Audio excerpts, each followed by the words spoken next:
Kagulat World, ito na naman ang class ng draw na kayang magpaingay hindi lang sa Pilipinas, kundi maging sa buong Ohio. Sa Cincinnati Open, may isang blockbuster scenario na ngayon ay malinaw na posible sa bracket. Alexandra Ayala kontra world number 1 Aryna Sabalenka. Sa championship match mismo, hindi sila nasa parehong half ng draw. Nasa bottom half si Alex bilang number 17 seed at world number 20, habang si Sabalenka ang top seed sa kabilang half. Ibig sabihin, kung pareho nilang malampasan ang kani-kanilang gauntlet, doon lang sila maaring magkita, sa final. At hindi ito basta gawa-gawang fantasy matchup. Ang official Cincinnati draw ay talagang naglalagay sa kanila sa opposite halves. Pero bago natin makita ang dream showdown na iyan, kailangan munang simulan ni Alex ang trabaho laban kay Elena Gabriela Rus. Tinambakan ni Rus si Magdalene 6-0, 6-3, kaya Romanian power. Agad ang unang haharang sa Cincinnati debut ng Philippines. Pero tandaan, ibang Alex na ang pumapasok sa Ohio ngayon. Siya ang bagong Washington champion matapos talunin si Jessica Pegula at dumating siya sa Cincinnati bilang top 20 player, seeded number 17 at isa na sa pinakamainit na pangalan sa women's tennis. Samantala, si Sabalenka ay nananatiling world number 1, 4-time Grand Slam champion at dating Cincinnati champion. Kaya tanong ngayon, kaya bang tawirin ni Alex ang brutal na lower half draw at gawing realidad ang pinakamalaking posibleng final ng kanyang career? Ayala versus Sabalenka. Pilipinas kontra world number 1. Kapag nangyari yan, hindi lang Ohio ang kinalampag, buong tennis world ang mapapatingin. Unahin natin ang pinakamahalagang detalye, legit ang path. Ayon sa official WTA draw, si Alex ay nasa bottom half, samantalang si Aryna Sabalenka ay nasa top half. Kaya walang chance na magbanggaan sila sa early rounds, quarterfinal o semifinal. The only place where their paths can cross is the championship match. Iyan ang dahilan kung bakit exciting ang bracket. Habang umuusad si Alex sa isang side, pwedeng sabay nating bantayan kung paano naman usad si Sabalenka sa kabilang side. Pero bago tayo mangarap ng final, may unang seryosong trabaho si Alex. Matapos ang kanyang first round bye bilang seeded player, confirmed na si Elena Gabriela Rus ang kalaban niya sa round of 64. Hindi biro ang ipinakita ng Romanian sa opening round. Nilampaso niya si Magdalene 6-0, 6-3 in just 79 minutes. Sa official WTA stats, nanalo si Rus ng halos 60% ng total points at kinonvert niya ang 6 sa 8 break points. So this is not a soft opening match. Rus enters the Alex showdown already calibrated to the Cincinnati courts. Kapag nalampasan ni Alex si Rus, lalo pang tataas ang level ng challenge. The tournament's own draw preview has Amanda Anisimova seeded to meet Alex in the third. At sa projected route, pwedeng sumunod si reigning Wimbledon champion Linda Noskova. Pagkatapos sa isang possible quarterfinal rematch kontra Jessica Pegula, the same American star na tinalo ni Alex, 4-6, 6-4, 6-0, para makuha ang kanyang first WTA Tour-level title sa Washington. Kung makalagpas pa ron, ang semifinal projection can bring Elena Rybakina bago pa man sumilip ang pangalang Sabalenka sa dulo ng bracket. Napakatarik? Oo. Pero iyon din mismo ang dahilan kung bakit hindi na madaling i-dismiss si Alex. Sa Washington, hindi siya dumaan sa madaling draw.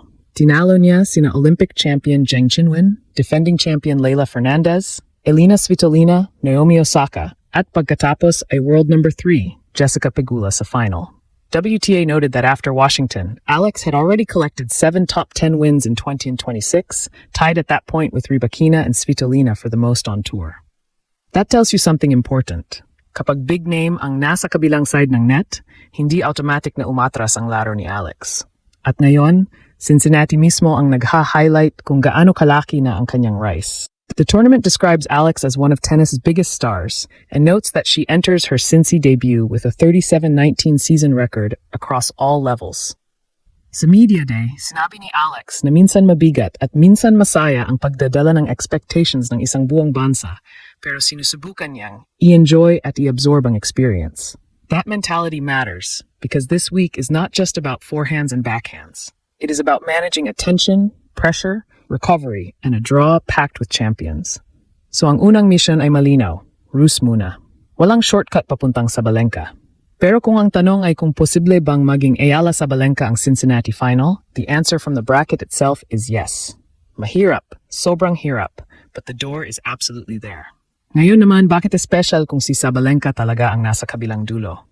dahil hindi ordinaryong superstar ang posibleng kaharap ni Alex.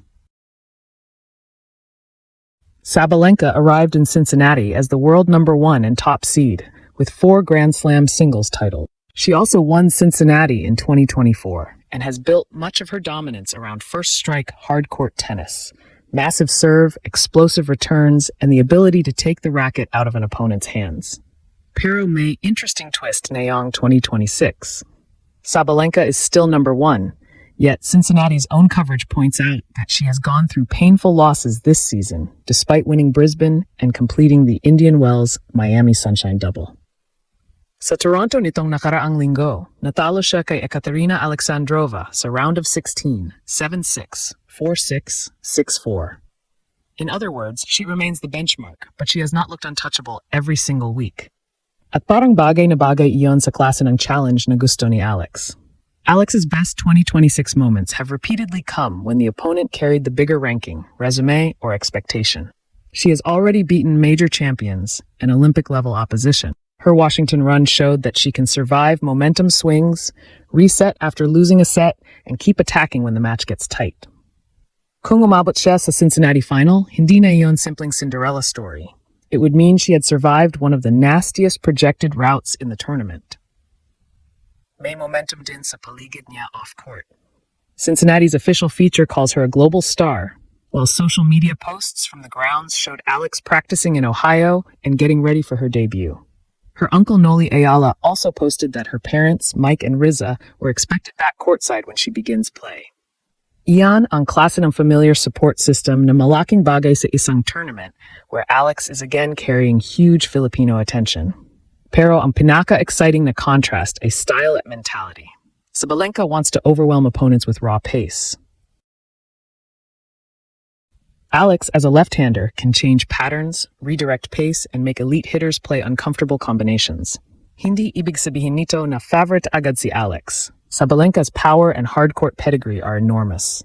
But Alex has spent this season proving that reputations do not win points for you.